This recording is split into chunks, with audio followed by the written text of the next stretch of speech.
In the news this week, in the Queen's speech, the Conservative government continues its push against non-violent extremists. The Scottish Government admits defeat on named person with a watered-down bill, and Tesco is slammed for its gay pride promotion. Hello. Plans for a counter-extremism commission have been announced in the Queen's speech, but the Christian Institute has warned of the possible impact on free speech.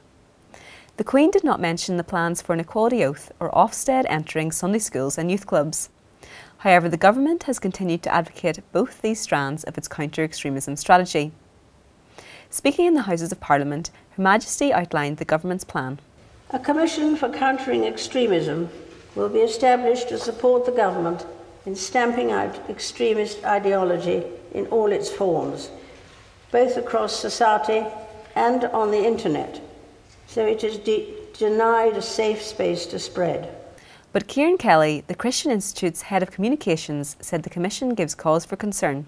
It's very disappointing and very worrying that the government is choosing to press ahead with its plans on non-violent extremism. Government lawyers have already been tied up for months, if not years, on trying to come up with a definition for what a non-violent extremist is. William Wilberforce, Martin Luther King, Rosa Parks, in their day, they were all classified as non-violent extremists. And what we're seeing today is an increasing intolerance and marginalisation of ordinary people holding ordinary but traditional beliefs. We don't know who is going to be on this commission, but we do know it's got a very broad mandate. So the concern is that it's a commission that is going to make a bad situation a whole lot worse. Families have secured a huge victory with the release of a watered-down version of the named person legislation, campaigners have said. Last year, the Christian Institute and others won a victory in the UK Supreme Court when the Scottish Government's plans were declared unlawful. The new bill makes it clear that any information sharing must be in line with the UK data protection law, and that any advice offered by a named person is entirely optional. Simon Calvert, a spokesman for the No to Named Person campaign, welcomed the announcement.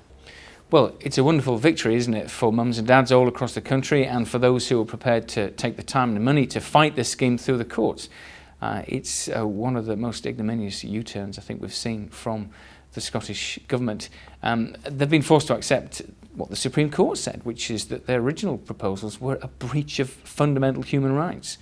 So the new policy is that named persons can only share private information on kids and families in accordance with the Data Protection Act and human rights, which is what the previous law was and what we wanted.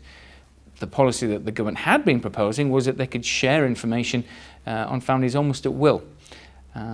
So it's a total climb down from that position.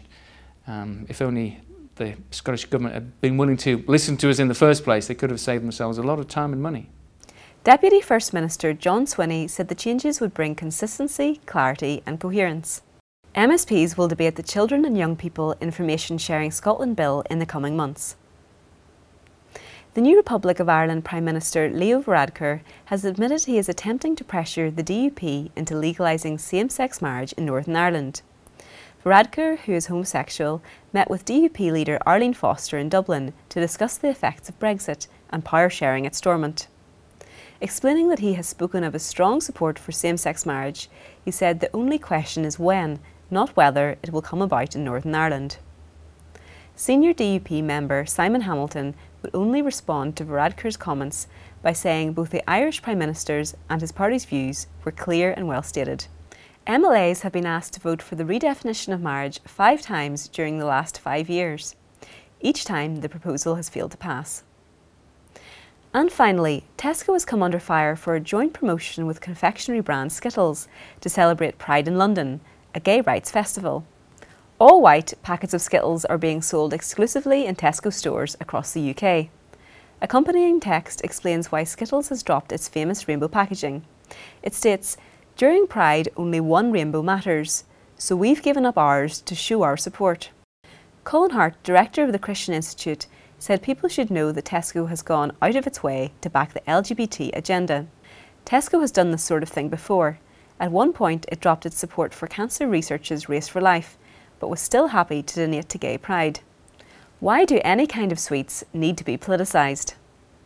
Well, that's all for this week. For regular updates and information on all of our stories, plus much more, visit our website at christian.org.uk. Until next time, goodbye.